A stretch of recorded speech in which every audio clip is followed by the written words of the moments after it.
Hi, I'm Real Genetic Demon, and this is a quick guide to Skyrim.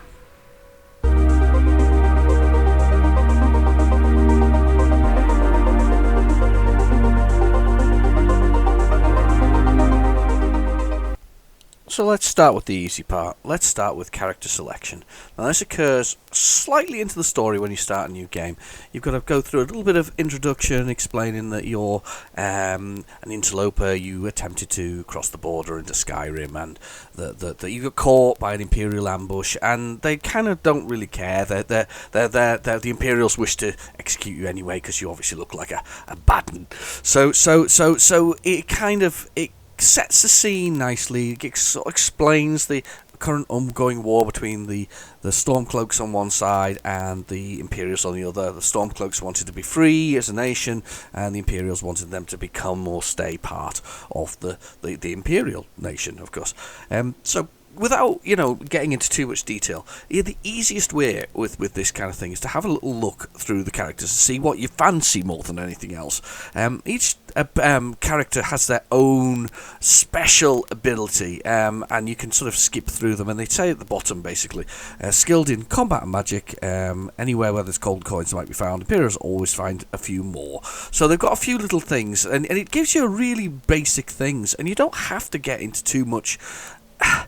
You don't have to get too much detail. You don't have to go too mad with trying to work out what's what. You just basically have to choose the one that kind of you fancy more than anything else. So in this case, I think I'm going to be a local. We're going to go with the Nords. These are the locals of the place.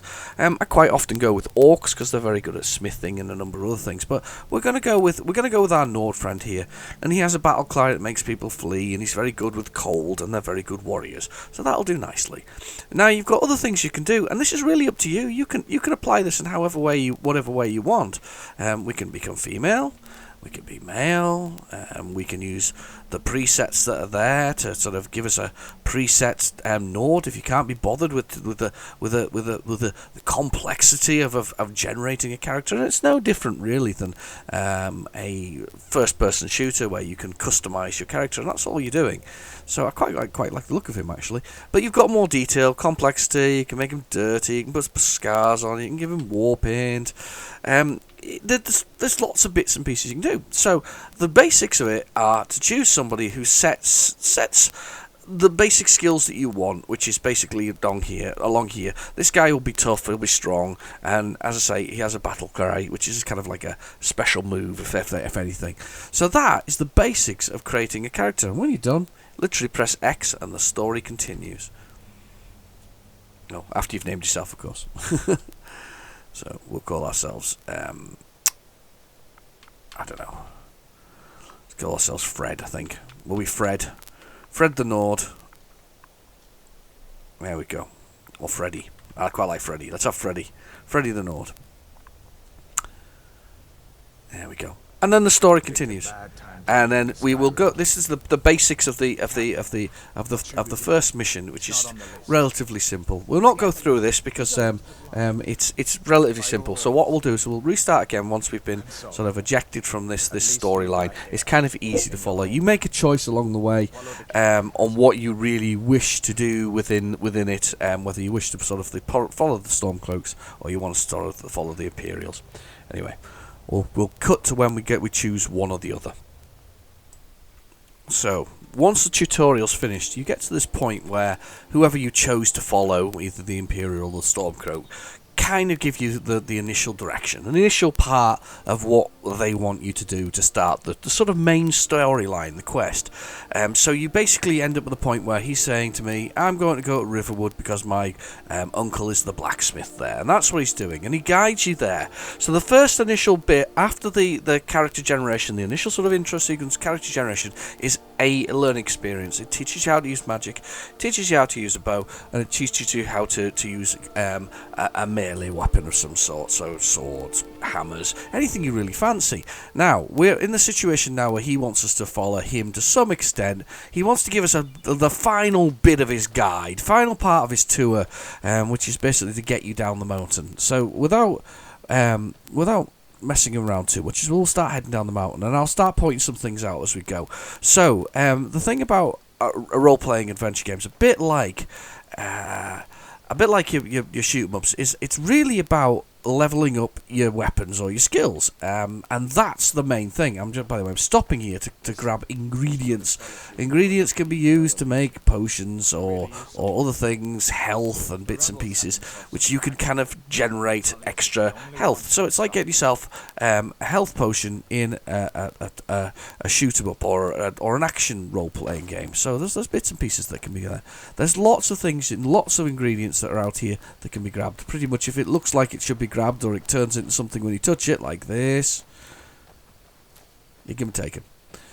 Ingredients aren't particularly heavy. So, the thing about it though is on Skyrim is to look at the world as well. You can see things.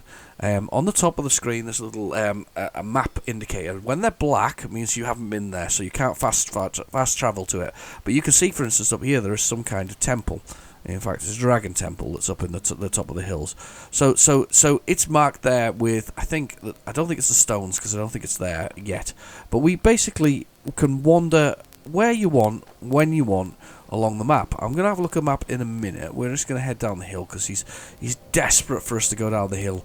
And one of the first things it does is it says, what skills do you want to focus on? He's going to take us there in a second. Bleak Falls Barrow. There you When I go. was a boy, that place always used to give me nightmares. Draugr creeping down the mountain to climb through my window. Yeah, so he wants us basically to go past this particular part. There are special things that give your characters extra abilities. Again, a little bit like modding weapons in a first-person shooter, so adding specific skills so you can jump higher and whatever else it is. Games that you might like Crackdown have that similar sort of thing. So this is the first thing we find here, is these set of stones. And these are Guardian Stones, and you get to choose. This one's the Thief Stone, and it will improve thief skills. This one, i.e. so sneaking, striking when people are dead, pickpocketing, opening lockpicks and things, locks and things like that. This one here is the wizard skill, which basically increases your magic to some extent. There's lots of different magics. They're like options that you can use, and you don't have to be bogged down in any of the detail of this. This is the beauty of it all. The beauty of the thing is you want to be able to look at this lovely world. You want to go kill a whole bunch of people, level up, and you can. The thing about it, I remember playing Oblivion. In Oblivion, you can pretty much finish the entire game just being a warrior and battering things to death. Even the mage missions, which want you to do certain things, you only need the bare minimum amount of magic to actually do it. Because at the end of the day, if you can smash something to death with an axe, you still win. So, and we've got the Warrior Stone. Now, I'm going to go with, which is basically axes and swords and improves those abilities. I'm going to go with Thief, and I'll explain why, because this is one of the easiest ones to improve the skill of. So stealth skills go faster, that's fine. And I'll show you in a little bit why, but we're going to carry on down the road, because he wants us to get to see his uncle, who's down here as the blacksmith. And once he's done that, that's it. You're on your own. You can pretty much do what you like, and I'll show you the mission menus that go with it, where you want to be and what you want to do. You can be good and you can be bad. But for instance, he's being one of the main non-player characters. He is unkillable. If I start chopping him now, of course, the police will want to chase me down. But he's pretty unkillable. You see the salmon jumping? They're obviously collectible because they're salmon. So everything is pretty much collectible and playable within the game. It has some function. However, to be fair, when you make salmon steaks, it's a complete waste of time, really, because you can cook as well. Okay, here we come. I can hear wolves howling there. There we go.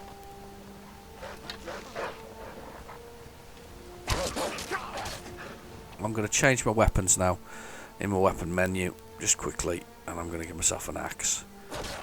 And I actually have magic in one hand, so I'm going to burn that thing to death. And you get a lovely zoom in when you do toast them good and proper. There is a reason for taking wolves. They sometimes carry things like their pelts, which can be used to make leather items in the smith when you're smithing. So we'll take those pelts. And I'll put my weapons away for the moment. Okay, on the way. So you've got three main stats, basically magic at the bottom, which is the blue one, the red one is your health, and then you've got stamina, which is the other side. So when you swing something, your stamina goes down in combat. It's very much the experience that you wish to have with the game. It's not, as I say, if you just want to explore and enjoy the scenery, that's fine. There's always things hidden about that are of interest, little dungeons and things like that you can head off to. See some mushrooms, we'll take those while we're at it. So this is the village, we're just going to arrive at here. And this is Riverwood, and now it has become highlighted on our map. And he is going to leave us to it after this. That's him done with us. He's done with us. This is now the village, and you may interact with them in any way you feel you would like to. So you can talk to them. It is a dynamic world in the sense that I, with my own daughter, and I played this, remember watching the giants within the game who herd mammoths as just because they do, that's their kind of, they use them for cheese and milk and whatever else it is, and they herd mammoths, and we sat on the top of I sat on the top of a hill, and we watched as the game ran itself dynamically. These guys are dynamically talking to each other, they're getting on with it. It's incredibly well scripted that there's an interaction. They know what character you chose at the beginning, and they refer to you by your ethnicity sometimes, so you'd be called Nord or Redguard or Kashyyyk, and basically you get asked all of these lovely things.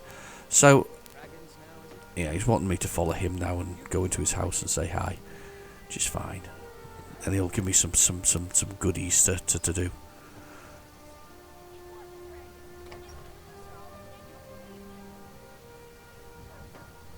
We have to wait for him to go in. It's fine.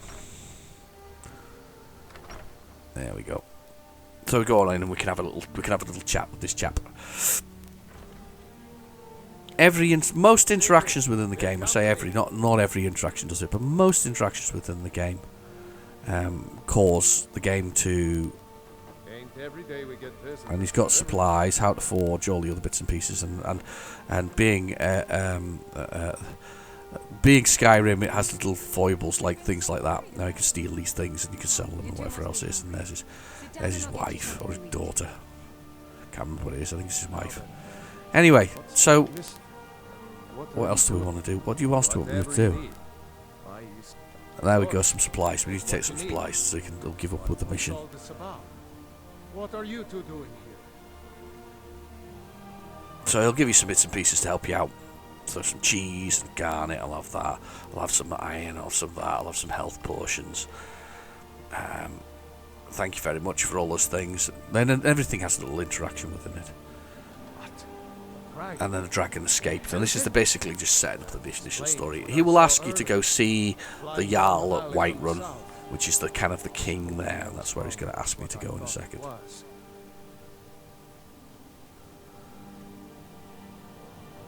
You're right. I saw it. Yeah, the dragon flew this way, and you can change the interactions you have within the game to persuade people to do other things. Here in Skyrim. We've seen the interaction. Look, we know that the dragon's there.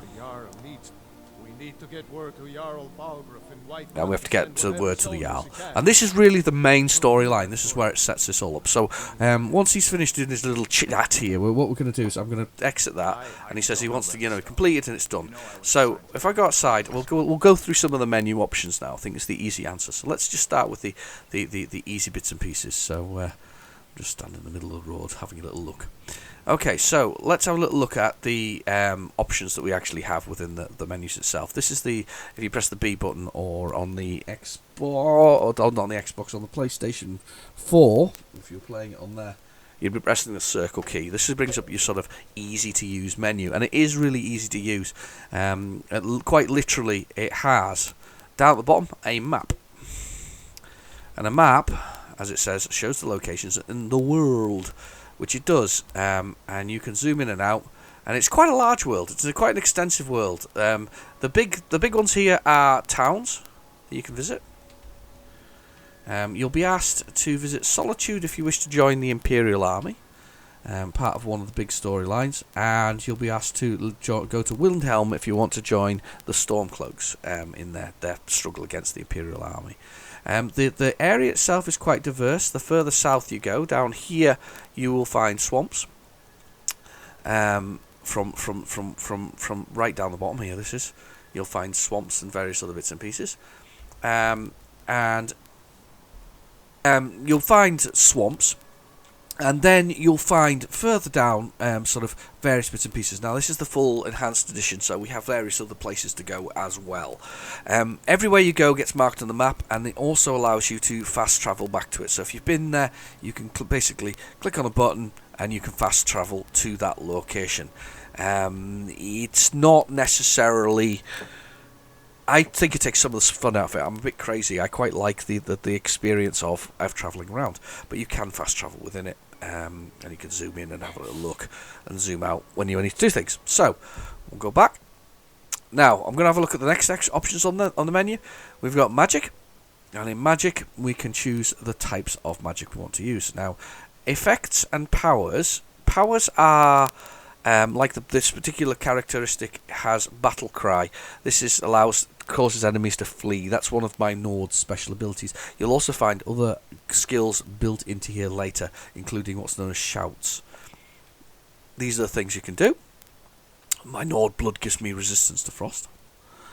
Restoration, healing spells, so you can be chopping with one hand and casting a spell to heal yourself at the same time. Lots and lots of complexity in there. Okay, so next one is the items. We'll have a look at the items now. And the items are basically all the things you're carrying. And it splits it up into relatively, I think, logical sections. It splits it up into weapons. And they are really, really simplistic in the way that they do it. It says the damage, it's 9. That's it.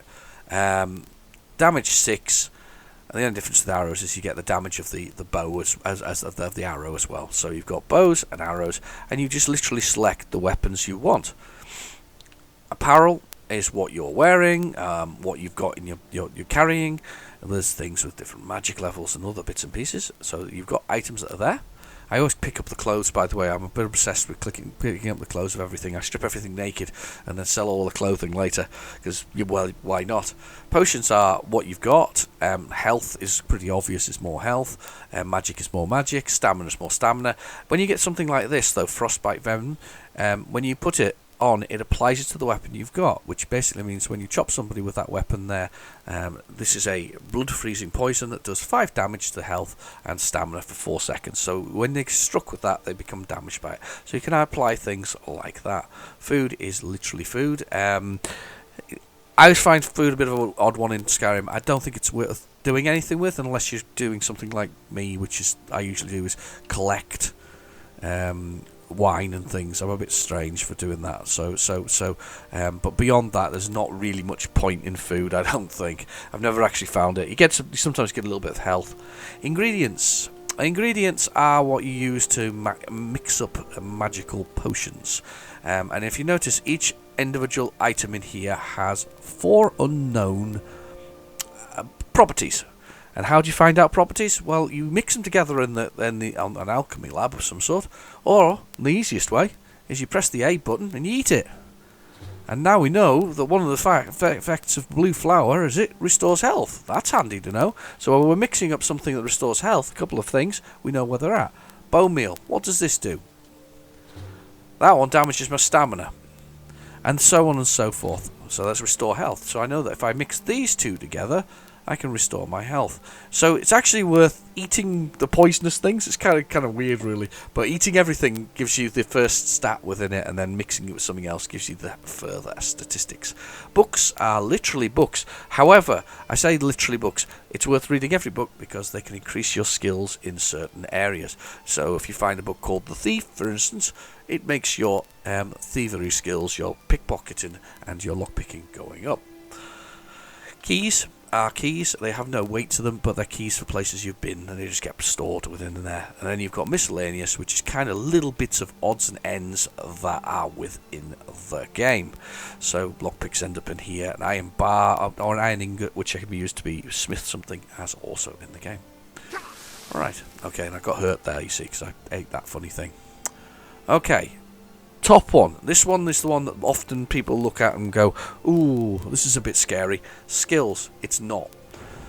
By doing certain actions within the game, you will build skill points against it. So if you're always chopping something with a sword, you'll get better at And it's really logical, honestly. One-hand combat, as I am starting to get better at. And when my level finally goes up there, where it says level 1 at the top of the screen and next to Freddy and Nord, when my level finally goes up, I can use those points to increase my one-hand damage by 20%. And then, as my skill goes up with it as I practice, I can do dual wielding 20 times faster, and so on and so forth. They are just a case of increasing the skills in a particular area that you want. I like increasing sneak because it's one of the easiest ones to generate. So you've got sneak, and when I finally get there, I can make myself 20% harder to be spotted. Imagine the sniper within a shoot 'em up or a first-person shooter. Imagine that sniper. He basically wants to be as quiet as possible. So the more you sneak, the higher the skill. The more your levels go up, the more you can add to specifics and add to the abilities of the particular character. So there's some real advantages. So the sniper is with his bow and arrow, and he wants to be sneaky. He wants to do more damage. So this is what he wants to be doing. He also, by very nature of it, practicing your lockpick skills for opening doors. Pickpocketing people, practicing that is another thing. I will show you a few features of that later, but we'll go on now to the menus itself, the big overall menu. Wrong one. This one. Now this is your quests in here. This is the system. Forget all of this kind of stuff. This is for saving your game.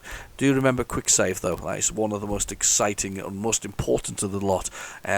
Skyrim only saves when you exit a large area or in and out of buildings. So that means you can be wandering around the beautiful surroundings for hours and hours and hours, and then instantaneously find yourself dead. Not a good thing. General stats. These are just stats. Don't get excited, don't get wound up by them, don't even look at them really, unless you really want to find out whether or not you found so many standing stones and how much gold you've got and how much skills you've got. Not even worth worrying about, just general stats. This is the quests. The quests can be enabled and disabled as simply as by pressing a button. And if you enable it, it shows you where to go for it. If you want to do that one, and you want to do that part of it, there's how to join the Imperial Legion. And that's it. And then there's completed quests below it. Really, really simple. This will become more and more full as you go on with more and more options and more things that you want to do. But that's the general gist of that one. Okay. So we've done the basics. We've gone through the various menu options, and now it's really entirely up to you how you wish to enjoy or play the game. Personally, I like to walk everywhere. I never like to fast travel because I would miss something if I didn't walk everywhere. Or ride a horse. You can buy horses and ride horses. I also like to spend my time sort of doing some smithing work. I like to kill people as just for fun. I mainly like to sort of strip off raiders and throw them in rivers because that's just entertaining. So it's really how you wish to play the game. So what we'll do is we'll take a little walk down here. Now I'm going to show you how sneak is one of the easiest ones to improve so that you become better at it. When you push the button to sneak, that's my external view. What a lovely beard I've got. When I push the button to sneak, I instantaneously drop into this crouched mode. When that's like that, I'm sneaking. Now, the more sneaking you do everywhere, the faster your sneak goes up. So I spend most of my time crouching around, sneaking about until I get myself to a level that I'm happy with, so I can sneak up on things. So I sneak around an awful lot. See how sneak's just got up there? It's just one of the easiest ones to generate. It's an easier skill to generate. And the closer you get to something and it doesn't know you're there, the better. You also do more damage when something's in sneak than you don't. So that little deer over there is quietly eating. So let's see if we can get its hide, because we could do with its hide. Let's see if I can hit it from here. I might not kill it because it is actually quite strong. There's a bunny rabbit too, look.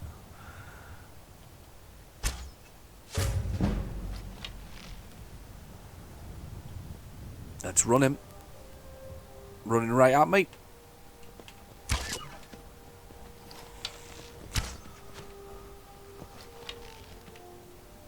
Don't run away too fast. Oh, got it. And we'll get its hide.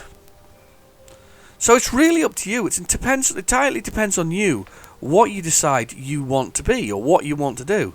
I could just spend the whole game hunting for elk, or I could follow the main quests, or I could completely ignore the quests, which is something that I've been very known to do. The main storyline forces you down one particular route. You could just abandon that completely and enjoy the experience of wandering around doing what you want. You could spend the whole game mugging innocent bystanders, raiding Imperial's camps just because you can, attacking Stormcloaks just because you can, spend your time swimming around in rivers because you want to, because you chose to be an Argonian. The options are really are really up to you. It's not. That's one of the things about it is not restrictive in what you do at all, in any way, shape or form. It doesn't want to be restrictive. It wants to be a game that you can enjoy and just do whatever you feel is necessary. If you want, so I'm gonna leave it there because I don't want to spoil it too much for you. And in the sense of the point of it is a sense of wonderment, a sense of wandering around in a world that's not your own, that you can enjoy the experience of. And I think I'm going to leave it there. And if you have any more sort of thoughts of or what you'd like to see, if you'd like to see more of the Skyrim sort of world and what's involved in the Skyrim world, then let me know in the comments below, and I will do so for you. But yeah, so that's White. This is the castle, by the way, for Whiterun. That's Dragon's Keep. It's very important. Oh yeah, you get to kill dragons. Anyway, I've been your host, Real Genetic Demon. Thank you for watching. Please feel free to like and subscribe, and I'll catch you in the next video. Bye bye now.